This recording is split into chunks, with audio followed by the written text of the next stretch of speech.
ni hari Jumaat. Skalanya hari Jumaat ramah. Pakak balik belakang. Moga mak dia hidup lagi. Hok mati baru ni pok dia. Jadi balik duk kupu sini lah. Ada patu gak pakak duk main lah cucu-cucu. Cucu-cucu pakak duk main.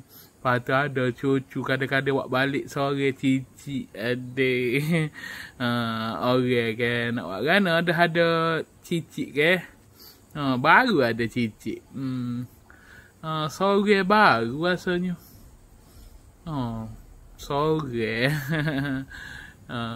Tapi hak laki tu mati dah, pak dah. Lekat le ni hak puwe mak iya. Ataupun orang panggil mak doya. Tapi dia pun sakit lama dah tak boleh kecek. Duk main makan kok tiu, anak duduk buat makan ni. Gitulah.